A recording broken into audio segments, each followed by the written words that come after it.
Bonjour à tous, après des quarts de finale passionnants, on se retrouve pour le pronostic des demi-finales de la Ligue des Champions.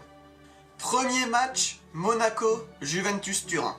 C'est un peu des retrouvailles entre l'AS Monaco et la Juventus Turin, parce qu'en 2015, la Juventus avait sorti Monaco en quart de finale sur le score de 1-0 sur l'ensemble des deux matchs. Donc il y aura aussi une petite revanche du côté de l'AS Monaco.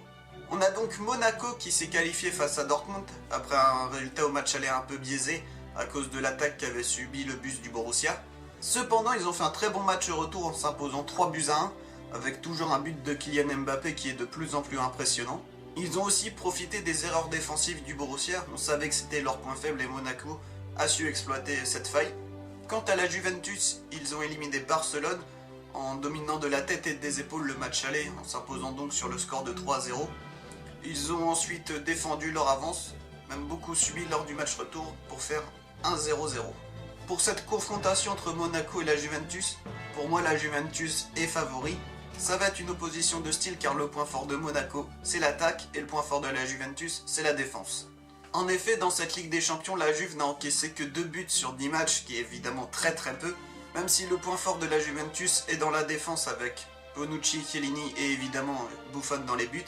Il ne faut pas non plus négliger son attaque avec Dybala qui avait été excellent au match aller contre Barcelone, et aussi Higuaín ou encore Cuadrado.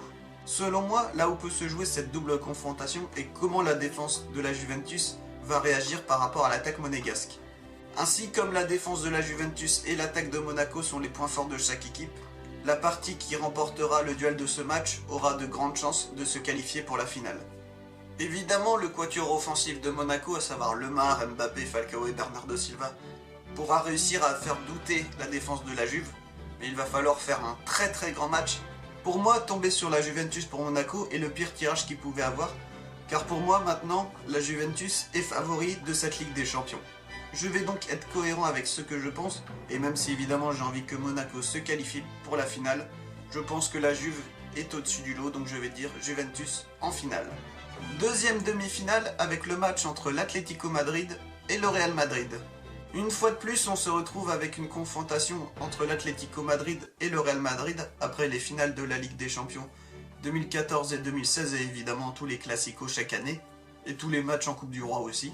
Match qui selon moi est très équilibré, qui va être très difficile à pronostiquer. On a d'un côté l'Atlético qui s'est qualifié dans son style caractéristique, à savoir pas de grosse victoire mais une qualification assez maîtrisée face à Leicester. L'Atlético qui est donc toujours une équipe difficile à manier, et ce qui est donc assez fort dans cette équipe c'est qu'il n'y a pas de grosses individualités qui ressortent, c'est surtout le collectif et le système défensif qui est très impressionnant dans cette équipe. De l'autre côté, on a le Real Madrid qui est sorti victorieux de la double confrontation face au Bayern Munich. Dans cette double confrontation, c'est surtout le match retour où il y a pas mal de choses à dire. Certes, le Real Madrid s'est qualifié face au Bayern Munich, mais il y a pas mal de choses qui sont allées dans leur sens dans cette double confrontation. La première chose et la plus importante pour moi, c'est que sur les deux matchs, le Real Madrid a fini à 11 contre 10, puisque à chaque fois le Bayern Munich a pris un carton rouge. Si au match aller ça n'avait pas eu trop d'incidence, au match retour ça a beaucoup pesé parce que dans les prolongations et après le but décisif de Ronaldo et à 10 contre 11, le Bayern Munich a complètement explosé, ne pouvait plus faire grand chose.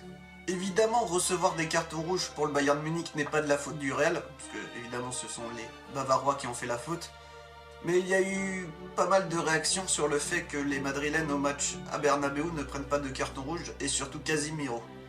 En effet, ce dernier avait pris un jaune et au moment où il concéda le penalty sur Lewandowski, pour beaucoup il aurait pu être expulsé, c'est vrai, ce n'aurait pas été forcément injuste. La deuxième chose qui a fait un peu polémique sur le match retour à Bernabéu, c'est le fait qu'il y avait hors-jeu sur le but de Ronaldo, le but décisif du 2-2. On voit donc que tous ces petits détails très décisifs dans les doubles confrontations ont, lors de ces deux matchs, souri au Real Madrid. Cependant, le Real Madrid n'a pas volé sa place pour les demi-finales, et sur l'ensemble des deux matchs, ils méritaient largement leur place en demi-finale. Mais ces petits détails montrent que le Real n'est pas si impérial que cela. Ainsi, face à l'Atlético Madrid qui a l'habitude de les jouer, qui certes reste en échec en finale de Ligue des Champions, mais qui, sur la confrontation la plus récente où ça fait 1-1 entre les deux, l'Atlético limite avait dominé le Real Madrid. De plus, il y a le fait que depuis la nouvelle formule de la Ligue des Champions, aucune équipe n'a réussi à conserver son titre 2 années de suite. Ainsi, je pense que l'Atlético Madrid est l'équipe la mieux armée pour faire tomber le Real Madrid. Pour toutes ces raisons, je dis que l'Atlético Madrid va se qualifier pour la finale. Voilà, c'était les pronostics des demi-finales de la Ligue des Champions. Pour moi, la finale serait donc la Juventus face à l'Atlético, mais ça pourrait être aussi bien le Real Madrid face à l'AS Monaco. On est en demi-finale et donc toutes les équipes ont les moyens de se qualifier pour la finale. Voilà, c'était les pronostics des demi-finales de la Ligue des Champions et on se retrouve dès demain pour les pronostics des demi-finales de l'Europa League. Dans tous les cas, je vous dis à la prochaine tout le monde.